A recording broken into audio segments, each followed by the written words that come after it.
to really dig into the science and the mathematics of the Blackfoot Sky story, which is very cool. One of the stories that it's about the Wolf Trail and the Milky Way, and very cool is that I asked Casey Eagle Speaker, I'm like, so in the story, it says that the wolves are always looking down on us. I'm like, is there like a wolf? Like, are there wolf eyes that we can see that you can connect to in the Milky Way? He's like, yeah. And he like draws a picture of the wolf and the wolf eyes on my phone. And we've realized that one of the eyes is Sagittarius A star, which is the black hole in the center of our galaxy. So this means that, if you think of how old these stories are, so for thousands of years, and this is also connected to Cree stories, like Wilfred Buck from Opaskwayak has a similar story that similar location as the Thunderbird eggs. So all in connection to, like, you can't see, if you know that it was only a couple of years ago, I remember there's that picture of the black hole. Like, oh my gosh, look, wait, we know that it's there. And they're like, we've known that for thousands of years, that place in the sky was significant and connected to our origin story. Kori Czuy is Cree Métis and Polish and was born on Treaty 8 by the banks of the Peace River. She is the manager of the Indigenous Science Connections at the Spark Science Center in Calgary, focusing on bringing together multiple ways of knowing science. Kori is on an ongoing journey to reconnect with and learn from the knowledges of the land, as well as helping others connect with the complexities of these knowings alongside global science. Her PhD was in storying mathematics. Through her research, she worked with children and Treaty 7 elders to explore the depths of mathematics within Indigenous stories. She currently has an Indigenous science and education consulting business called Relational Science Circle, and a podcast that amplifies the voices and knowledges of Indigenous knowledge keepers and scientists.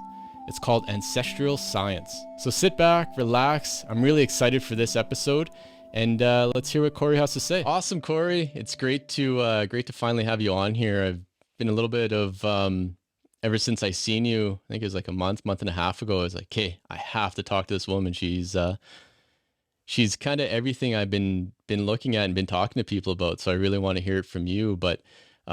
First off, let's just hear a little bit about yourself, how you grew up, where you grew up, and we'll go from there.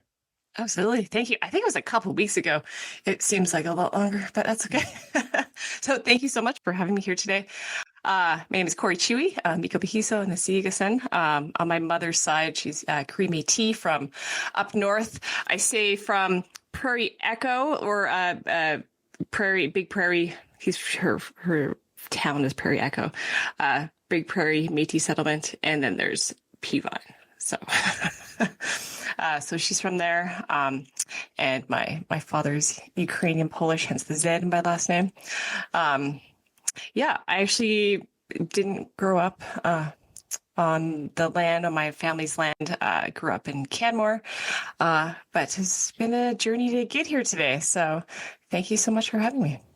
Oh, that's great, Kori. It's funny to hear that. I screwed up your last name because I was looking at it. I was like, what is going on? But it's Czuy. That's awesome.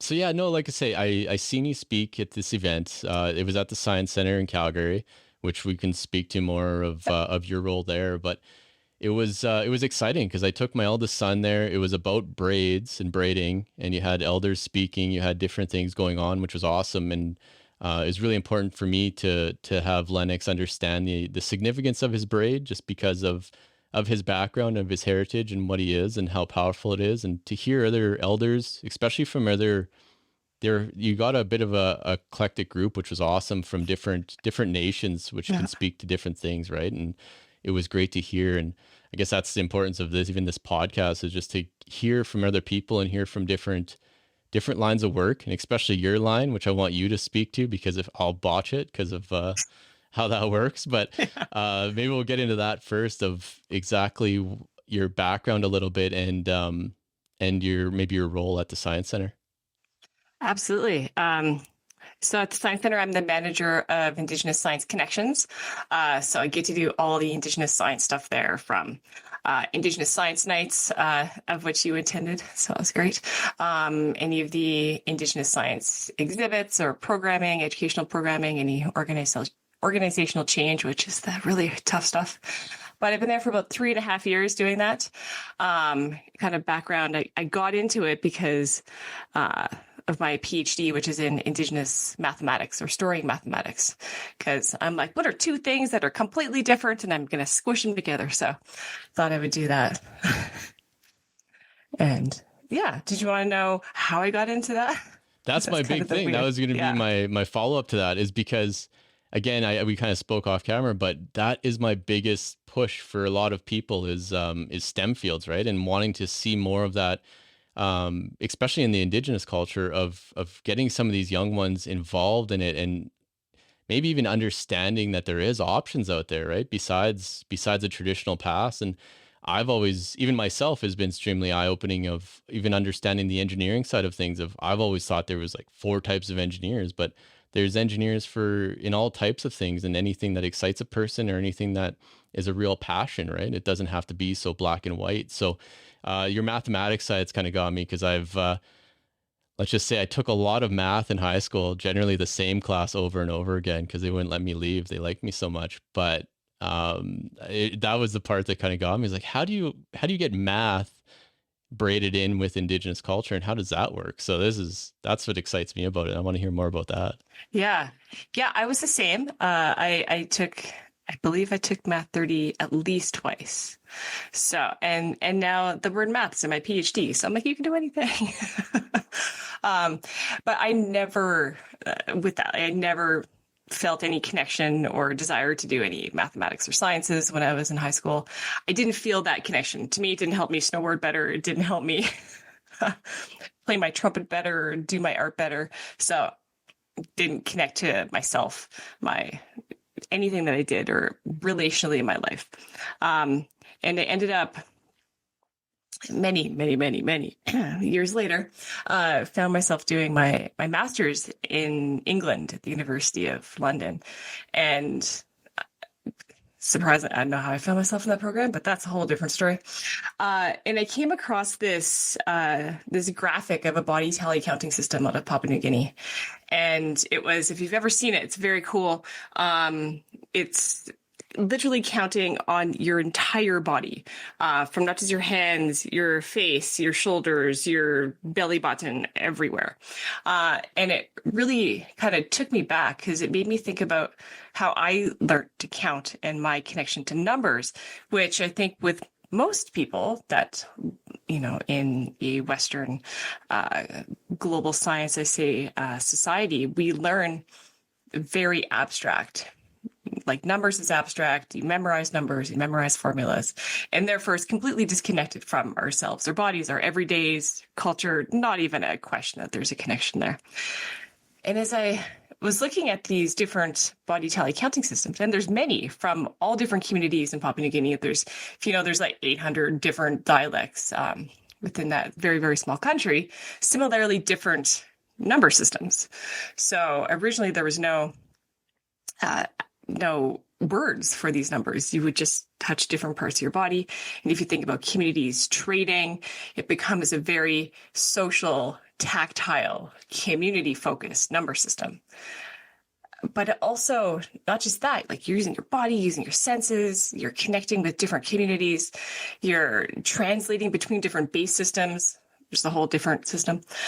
But also, there would be stories and spirit connected to those numbers based on different parts of your body. So I think about the belly button and how in different locations, it's number 30, number 16, whatever that may be, how that number, it's not just an abstract idea like how I learned numbers in school and how to count, but it's connected to birth stories. It'd be connected to your mother, your matrilineal line. So it's this whole cultural, like relational connection to numbers and your body and your culture. And I'm like, well, I guess I'm not going to be done just my master's. I got to go back home and connect with communities in Turtle Island and reconnect with these lands and understand the depth of mathematics and science within Indigenous cultures and languages and the land where I'm from. So that snowballed to my PhD and kind of where I got to today. That's awesome. There's a few things with that. definitely England. I want to talk about that. We'll talk about that a little later. My wife and I lived there for a few years, so we can speak to that. I used to joke all the time about trying to take our land back and different things. But going back to your going back to the mathematics side, so when you decide to bring that back home and pursue that further, how was that met? Like, what? How did you even broach that topic with people, and what did that look like? I mean, it was two different sides to it. It was, I think, I got into the University of Calgary to do my PhD, and they're like, "Oh, this is cool and interesting," but that whole process was extremely, honestly, it was traumatizing. Trying to do this work in a good way through Indigenous methodologies, methods. I ended up at that time, I started in 2015. I had to create my own methodology and methods, which there's a lot that's out there now, which I didn't have back then, which is great. I got to do it all. Ethics took me a year and a half to get approved, which is really fun. So it was very difficult with the university there is being such a colonized institution with such rigorous, in a negative way, standards of processes. It was very hard to like validate very subjective ways of understanding the world around us, which is science and math. But then, it was working with elders and community. They're like, of course. Yeah. What do you want to talk about? So I would work with different elders, and we would go or not they would tell stories to different elementary school classes. And we'd be like, so where's the math and science in those stories? And we would like explore the depth of mathematics and science within these stories that were, very traditional within. I worked with Casey Eagle Speaker from Kainai Nation and Hal Eagletail from Tsuut'ina, and looking at the differences between the stories, but also connecting them to these lands. And many of the students were from those nations, and just to see, those relationships and those connections that were made, like talking about mathematics in connection with the Okotoks rock or stories that they are very familiar with, was pretty cool.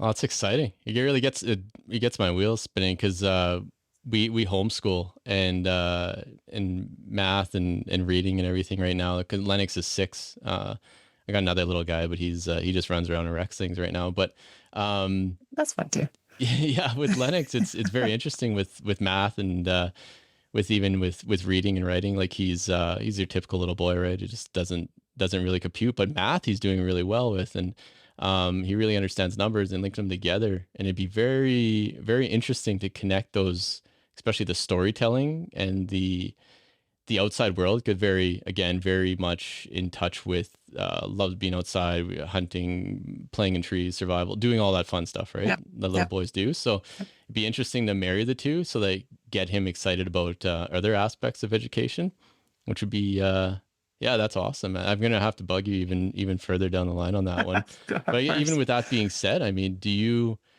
with all the work that you did with that and bringing other people in and being on the outside of some of these institutions or going into schools like that, is there anything that you can see that would help support some of these schools and some of these classrooms with just the way they do some of their policies or the way the curriculum is? And I understand absolutely that it goes back to colonial and very much in that aspect, but everyone's been talking about the reconciliation here lately. Is there anything that you could see that just a simple one off the top, even just of what you noticed? Yeah, that's a whole other loaded question. I apologize. That's okay. We're not going to get political with curriculum, but I think teachers they want support with how to do this well, and I know a lot of teachers that are scared to do anything within Indigenous knowledge, ways of knowing Indigenous science, in case of making mistakes. And I always say, do what you can, work together. It's like, let's go on this journey together with you and your students. We're going to make mistakes. Reach out to community, try to make those community connections to support these topics and ideas. There's a lot of support within different school boards. But I always say that learning from and with the land, anyone can do that. anyone can go out and just sit down and learn something and use all of your, like, more than five senses to learn from what's around you. Pay attention to the seven directions, like four directions, what's above, what's below, what's in your heart.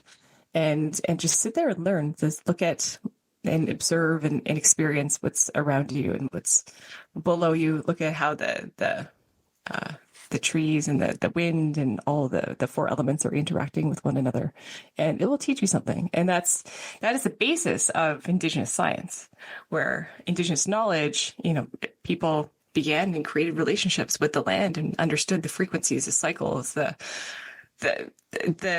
changes and the flux around them within different locations around the world. They understood these cycles and how to live in reciprocity with these cycles and to predict what may happen so that they could survive. And that knowledge that they learned from the land, they pass that on through stories, through ceremonies, through whatnot. And that knowledge is a bit more difficult to get gifted to teach than it is just to go out and hang out with the ancestors on the land. And, if you hear something very cool from an elder knowledge keeper, to always cite your sources. It sounds like I've cited some people already, but I always do that. It's not my knowledge, always connected to the elder knowledge keeper and the land that they're from. So it's kind of an overarching, maybe simple answer to your question. No, that's a great takeaway. And I appreciate that of definitely citing back to the older one that you've learned that from, or whoever you learned that from. That's really important to keep that alive, and to for me, really, to make sure people understand that did get passed down from someone else, right? And to keep that tradition alive, which it's really starting to taper off. I noticed at a few spots, but hopefully with you, the work you're doing, and with everything else going on, that we can get more of this out there and more people asking those questions, right? It's so important with everything I see. With going back to yourself a little bit too, is with all of this, and I speak a lot about mentors and different role models and being important in people's lives and how you can help out and stand out. With your educational path and even just with your career path, is there anyone that really stands out to you that was that helped in that way, or really mentored you or role modeled that to you to get you to where you are? Yeah, definitely the elders. I mentioned Casey and Hal. They've been significant on this journey with me. Any of the, Alice Kakwitz and Diana Meltingtallow. Alice is from Iethka Nakota. Diana is from Siksika Nation, as well as Rob Cardinal, also from Siksika. Been working a lot recently with Juan Carlos Chavez, who's the Noriaki from down south, New Mexico. So lots of people, you can't do this work alone. So there's a lot of people that I have to credit for supporting this work. Oh, wow. That's awesome. And just getting to spend time with those people, right? Like those are very significant people, have been through a lot, and it's pretty special to hear. Mm-hmm. Yeah. No, that's great. I guess maybe just to wrap this side of things up, is there anything, like, again, we talk about STEM, and I'm really, really passionate about finding more Indigenous young ones, anyone really, but just to help open some doors or to get them involved in that world and realize what's possible, and then direction to really to start pursuing that and really take that under and start to learn some of this stuff and go to school. Is there anything that you, maybe first, is there a direction that some of these young ones can take, or is there different resources that you know of that are readily available? Yeah, I think be critical of what you're learning and what's being taught to you, and ask those questions that I never asked when I was young, and to think about what you're being taught and what perspective it's from. And with the work that I do, often it's, especially with mathematics, it is I say global science, global method of learning. And I can't take credit for that. I say global and Indigenous. Global is Dr. Ed Doolittle, who's a Mohawk mathematician out of First Nations University. Where it's global, it's standardized, it's universal for everyone. And therefore, it is often seen as the singular, more valid way of being, doing, knowing, teaching mathematics and science, right? And just being critical on what is what perspective is being taught? Who is benefiting from this knowledge that's being taught to me? And where is that human? Where is the culture of that knowledge? Because often, and I still hear this all the time, well, math is neutral. I purposely take culture out of mathematics so that it's available for everyone. And I always ask, what is the those examples of math problem solving? Yeah, like what is it? Yeah. Do you remember the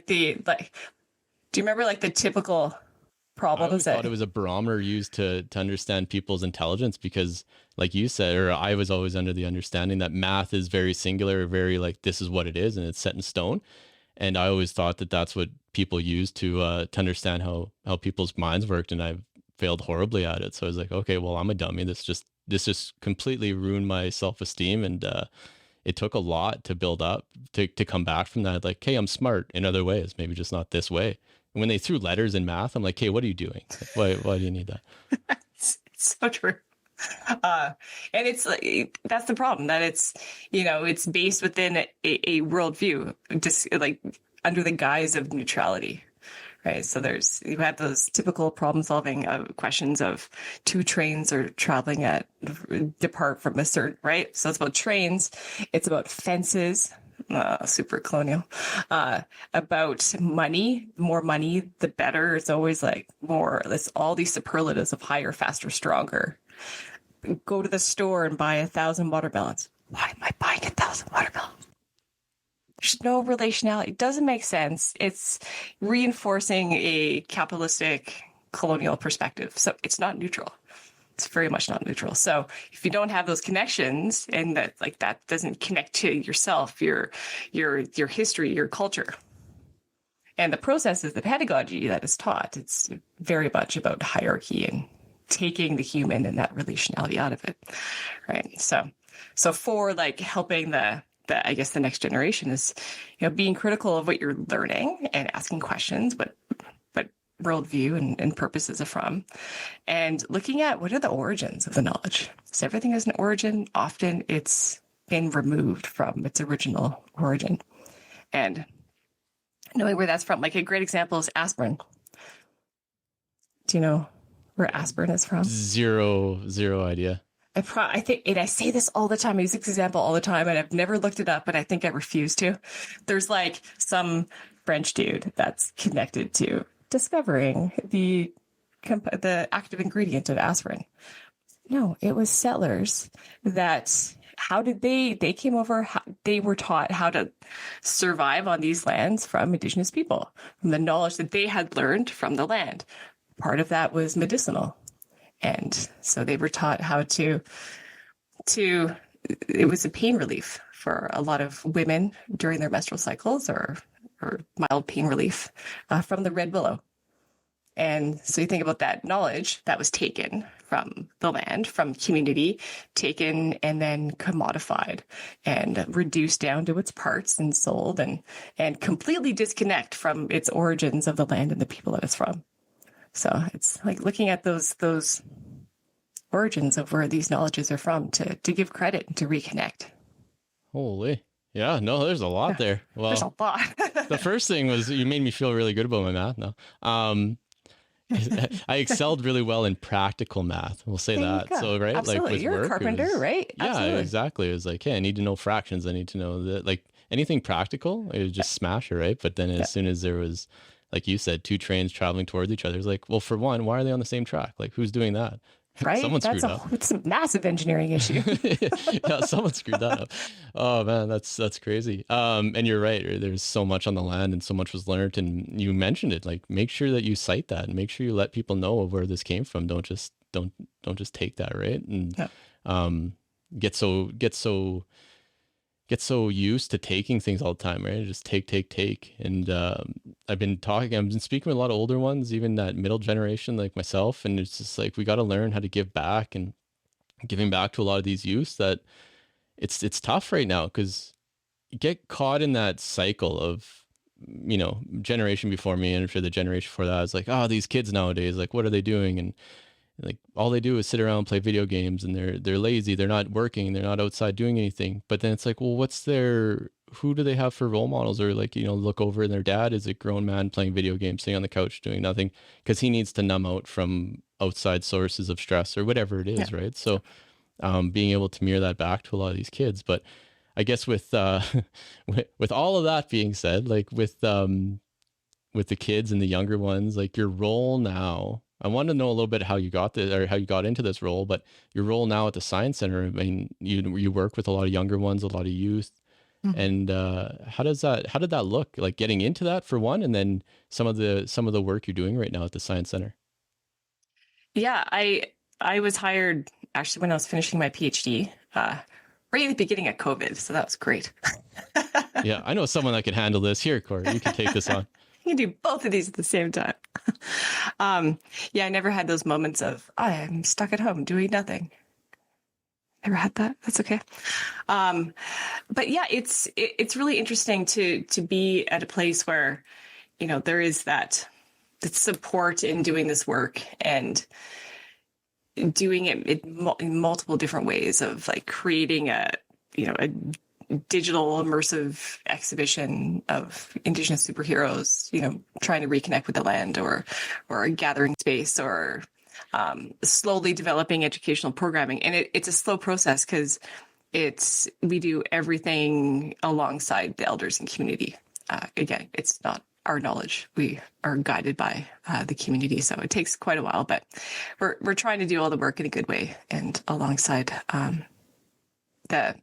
community. And I think it's been great with Indigenous Science Nights, and we have those usually every quarter, except winter solstice is when we have our internal gratitude gathering and reciprocity for all the support that community has gifted us. But we have these Indigenous Science Nights, and it's so great to see Indigenous, like the amount of Indigenous people and allies, which I like more recently, is there's become a lot more allies that are there to learn, which I think is really important, because I think, yes, I see two pillars of what I do is one, to allow for Indigenous people, the next generation, to see the depth of science and math within the knowledge that they know within those, very seemingly subjective methods of knowing and stories. It's not stories, it's knowledge. It's the same thing, right? It's not this token story or fairy tale. It is very deep mathematical knowledge. You think of the amount of trigonometry you need to navigate from the stars in connection to self. It is very much relational, subjective, spiritual trigonometry. So looking at that too, I lost my train of thought. Well, I think you got to coin that phrase as spiritual trigonometry. I'm going to use that. It's going to make me sound smart. That down. That was a good one. Make a person sound really smart. But I really like even just that way you're going. And you mentioned allyship, which is massive. And I mean, even just with the past month in September of the whole month for one, and then having Orange Shirt Day near the end, it was that was always a question of like, well, how do non-Indigenous approach this, right? And how you mentioned it with teachers being maybe a little bit skittish of not wanting to get things wrong, or being mindful of respecting different cultures or different things they just don't know of, right? Yeah. But even with the allyship that you see at the Science Center, like what are some of the questions that you've been getting? Is there just flat out like, how can we help? I had no idea, like, that type of world, or what do you see out there? All the time I get that. So which is great, because I love when people are asking questions. And remember my train of thought. Yes, Indigenous people, next generation, to see the depth of science and math within their knowledges, but then for everyone to know this, because we need everyone to understand. And this goes back to the braid. And the reason why that event, it was Breeding Science and Community, was the last Indigenous Science Night in September. And we wanted to do something that was, bringing together community. And Casey Eagle, speaker from Ghana, always said to me that sweetgrass braid represents community, because one strand alone is weak, and that represents the human by themselves. One strand is weak, but together, as you braid multiple people and create community, there's strength. And I see that also with mathematics and science, and this was kind of the basis for the pedagogy of my PhD, was the sweetgrass braid, where where there's multiple ways of coming to know math and science. There's not just one. And that's the problem, is if everyone sees and everyone's taught, and this is maybe not most people, okay, are taught mathematics through a very narrow, objective, universal, standardized lens, and that's the only way that's correct, and that's very exclusive and kind of similar to what we were talking to before. But if we weave together multiple ways of knowing, being, and doing mathematics and science, so we have that land-based knowledge, we have that personal experiential way of knowing, we have the knowings from the Indigenous community, and we have those global science mathematical knowings, they support one another. And I think that's to what you're saying about allyship. It's understanding and being open to understanding and supporting and promoting ways of knowing, being, and doing math and science that are subjective, that are cultural, that are spiritual. Yeah, that's amazing, and that's great to hear. And I like that. Example of with sweetgrass, right? Of the braid and the one strand being not as strong, because that was one of the big takeaways that Lennox had that night of hearing that, right? And realizing how powerful and strong one person is, but then you get everybody together and the things you really can do, right? And keeping that bond strong. And I often mention that to him with family, right? Together we could be very strong. So like fighting with his brother, for example, right? It's just like, it's going to happen, but at the same time, make sure that you guys, friends come and go, but you have each other, and you can always lean on each other and be very strong for each other. So that's, that's special, and that's awesome to hear. With and the humility of that too. Humility of knowing that you can't know everything, you can't do everything, and to recognize that many other people have different strengths, and that they're stronger if you support one another with their different strengths and gifts. That's massive, right? And that rolls right into leadership. I've had to learn that a lot, and learned it a lot the hard way, even of thinking that I can take so much on. But once you start really relying on a team and understanding how each person brings different strengths and different aspects to a team, it's you can just do some amazing things together on projects or whatever it is, right? And get things done. Yeah. No, that's really special. With you kind of mentioned it with your PhD, was there because I'm working on a project now, or we're working on something to get together that really to tie in. It actually has to do with like medically assisted death, but braiding that in with Indigenous side and how that looks, right? And doing some roundtables and meeting up with different people and how that's all going to play out. And there's just so many different aspects that it brings up, right? Even for myself, it's like spiritually, like what does Creator think of this? What does so many things? How is that all going to play out? And you mentioned that you had to really jump through some hoops, we'll say, for even getting a lot of that Indigenous side through the college, right? And maybe you can elaborate a little further on some of those challenges, or maybe what the outcomes now that you actually have after that 1.5-year fight of even just for your ethics and stuff like that. Yeah, I think they just got sick of me. It's like, with ethics specifically, they kept pushing back different edits, and I'm like, no, this is correct. And then I'd send them another couple of pages of why it was, important, or that was a big one. To me, I wouldn't have elders sign an ethics approval. To me, I'm like, that is tobacco. I will have maybe a witness sign, but the elder's not going to sign. Tobacco is the ethics, right? But I think a lot, there are so many things. That's a huge conversation between trying to do more experiential or arts-based, instead of just having like something that's written for my dissertation, but also having something that's more art-based, because that's the work that the kids did. Having that recognized, which I know now is a lot easier. I know ethics is a lot easier now. University is starting to pay cash now for honorarias, which was a huge thing. I just paid out of my pocket. I couldn't, it's, I was talking to someone, I forget who it was, and I was saying how I was trying to get shirk, I was trying to get grants, and, wasn't recognized at that time, the work that I was doing. And it's like, well, if I was talking to someone, they were engineering, I think they're in chemical engineering, and they're like, well, I don't have to pay for the chemicals to do the research I'm doing. And I'm like, well, yeah, I have to pay for the elders because they are my research. They are the textbooks, if you want to say they're. I wish I could. I tried to get their name on my dissertation. They wouldn't let me. But I had to pay for their time and their knowledge. But I think that's different now. But I know that they can pay cash now, so that's a big thing. But no, it's not different. It's still very much there, and a lot of people forget that, and they don't, like you just mentioned with the chemical side. People often don't understand it, right? But it gets missed in a lot of budgets and missed in a lot of things. It's like, no, we got to carry this because we have to honor their time and their effort travel and get them there, right? That's the hard part. You have to get them or even there, not even like it's always that perception of, okay, the elders come to me at the university. Let's just go out to where they live. Well, you have to, right? Like I know that, and then that's other. That could be several hours away, and it's.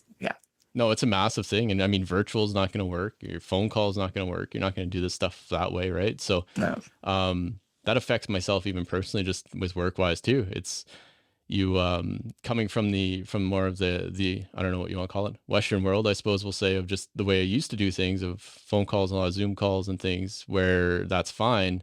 But anything on nations or community, like you have to be there. You have to be face to face. It's not gonna happen over a phone call or anything like that, right? It's very energy based, very and just needing that FaceTime for one is a massive one. So that's interesting. But you nailed some good points in that, because it's it'd be very, you would have probably put that university on its head for a little while, hey, of wondering like, what's this girl doing? And my main method that I use was spirit. Yeah.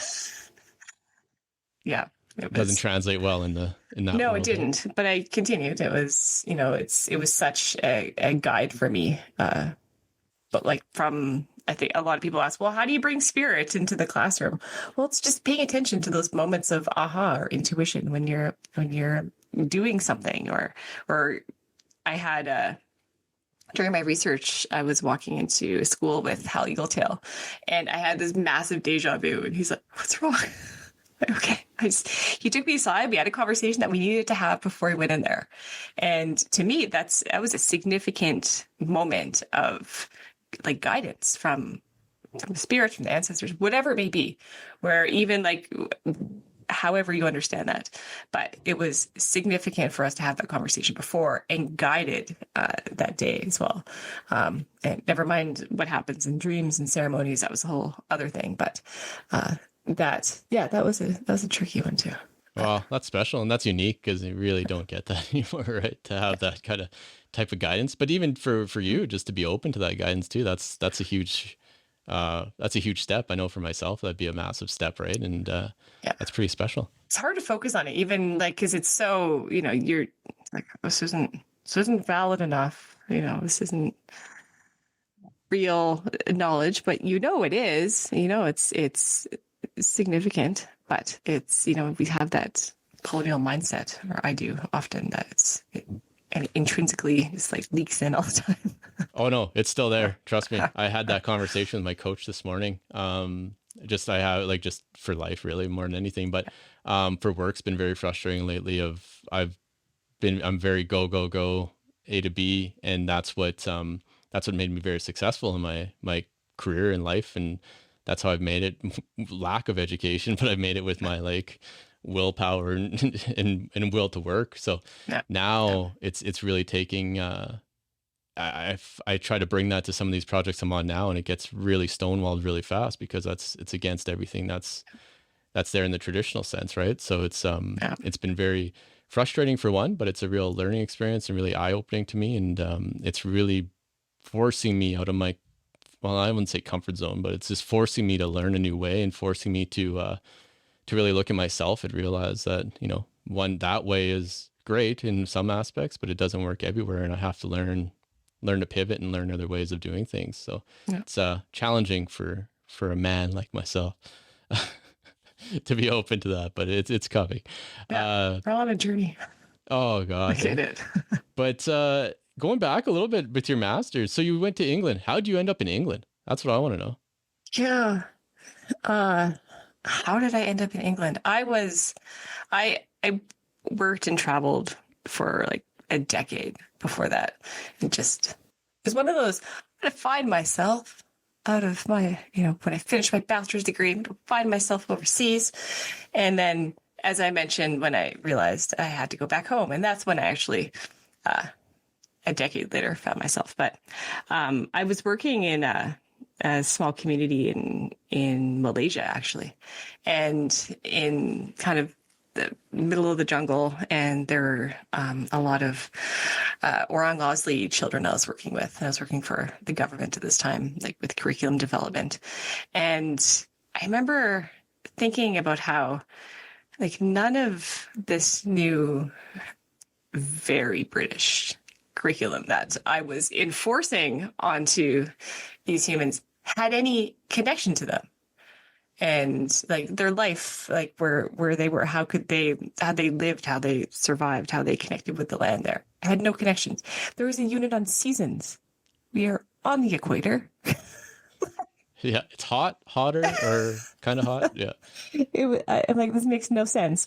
And realized that there, how colonial my work became, and that realization of how do I fix this? What do I do? How can I help? And then just randomly applied for this program that's one of the best in the world. And I think it was I think it's that international students, we get 4 times the amount of money from them acceptance. So that's how I got there. Not the most interesting story, but yeah. And then it was a reality check of I'd been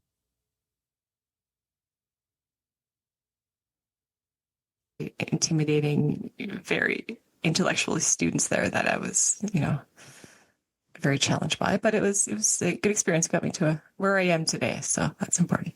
Oh, that's awesome. Yeah, no, I mentioned, my wife and I, we lived there for 2 years, right? Kind of like downtown London. And it was, Nice. it definitely helped me a lot. It, we'll say, yeah, that whole find yourself, or at least get to take some time and reinvent myself a little bit, or just really do what I want to do. And it was, I had an amazing time there, and it really helped us a lot, and it helped myself immensely. It was one of those, it was not a weird one. It was just, kind of hit the glass ceiling here, and for work wise, and then it was either like get a divorce, or we got to change things up, like what are we doing, right? And that experience really helped us, and really helped us grow as a couple, and then really helped me grow as just an individual. So it was it's pretty unique, but it's funny how especially in England, or anywhere really, anywhere in the world, you're well traveled, right? If you find someone from Canada, they could be like from Newfoundland, and you'd still think they're a neighbor. Like, hey, yeah, let's do this, and you hang out. And, Yeah, it's pretty cool. No, that's awesome. Well,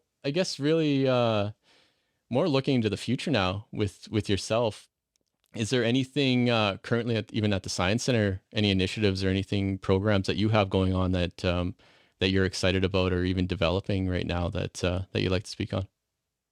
oh gosh, we're in the works of bringing Blackfoot Skies more to community. So Blackfoot Skies, Makoi Yoksokoi, or Wolf Trail, was a story that, in a project we've been working on with elders for a couple of years now. It was actually at the old Science Center, like downtown, in the planetarium there. And one of my former colleagues opened a drawer and found this book, and we're like, what is this? And we're like, let's apply for a grant to redo this, or to reconnect with these stories. And ended up making a film that was all Indigenous cast and crew, which is pretty rare. So with Tito Gomez and Pam Beebe were also co-producers on that. And so we made a film, and now we've created different workshops to to really dig into the science and the mathematics of the Blackfoot Sky story, which is very cool. One of the stories that it's about the Wolf Trail and the Milky Way. And very cool is that I asked Casey Eaglespeaker, I'm like, so in the story, it says that the wolves are always looking down on us. I'm like, is there like a wolf? Like, are there wolf eyes that we can see, that you can connect to in the Milky Way? He's like, yeah. And he like draws a picture of the wolf and the wolf eyes on my phone. And we've realized that one of the eyes is Sagittarius A star, which is the black hole in the center of our galaxy. So this means that, if you think of how old these stories are, so for thousands of years, and this is also connected to Cree stories, like Wilfred Buck from Opaskwayak, has a similar story that similar location as the Thunderbird eggs. So all in connection to, like, you can't see, if you know that it was only a couple of years ago. I remember there's that picture of the black hole. I'm like, oh my gosh, look, wait, we know that it's there. And they're like, we've known that for thousands of years, that place in the sky was significant and connected to our origin story. Very cool. Anyway, so we're, long story short, we're bringing that workshop out to, we've been bringing it to Blackfoot schools over the past year. So trying to, follow protocols and teach those stories to the community first, expanding that to Stoney Tsuut'ina communities soon, and then it will be out in available for non-Indigenous schools very soon. So we're excited for that. But stay tuned. Nothing is confirmed yet. So yeah, get to do that. Continuing. I am excited for the next Indigenous Science Night in March. The topic is frequencies, with like thunder, flint napping, it's gonna be cool. So those things are gonna be good. And also we're designing a new gallery that has very significant Indigenous science, really learning directly from the land lens. That's gonna be a very experiential way of learning in the new gallery. So that's like 2025 stuff. So yeah, cool stuff there is happening. Wow. That's amazing. That's awesome. That's really exciting stuff to hear. And even to learn about. It really piqued my interest already of wanting to find out more about that and hearing more of those, hearing more of the stories and then just hearing the knowledge behind it, which is super cool. That's awesome for the Science Center and for yourself, I guess. Just to wrap this up, even like where can people find more information about you, Kori, and if they to contact you or to hear more about you or hear more of you, where can we find that? Yeah, so I do also have a podcast called Ancestral Science. It's on Spotify and Apple, and there's lots really good for teachers because there's tons of links in the show notes for additional resources and whatnot. We talked to knowledge keepers and scientists from around Turtle Island and beyond. I had someone from Torres Strait a couple episodes ago, which is very cool. Lots of similarities, which is interesting. So there's that. You can contact me also through, there's links to my website there, relationalsciencecircle.com or relational.science@gmail.com. So all that is stuff that you can contact me through there. It's also my educational consulting company. So if you need support also with your school and teachers and whatnot, I get to do that kind of stuff too. Oh, so. That's great. Well, yeah, like you mentioned, I'll make sure I get all these links down and they'll be available for sure in the show notes. And that's awesome. That's great to hear, Kori. There is so much to unpack, and just everything you've been talking about is amazing. And it really, this stuff really gets me excited. And I've never been a scholar, we'll say, but hearing about this and that, even just the way you frame it, that makes me excited to learn and want to learn. And I think that's kind of the underlying message behind this episode for sure, is just finding those other avenues to do it. And one way isn't the right way, and you can get to other places. You can be very successful in that world without, that traditional straight A's all the way through high school and everything else, right? So it's pretty special. And it's great to hear it from someone that's lived it, doing it, and really a really shining example of that. Cool. Well, thank you. Oh, thank you. Thanks for your time, and I really appreciate this. And I look forward to meeting you again. And and who knows, I'll try to drag you into some work here maybe eventually. So we'll see how that goes. Sounds good. Awesome. Well, thanks again. Thanks for your time. Thank you. Hi.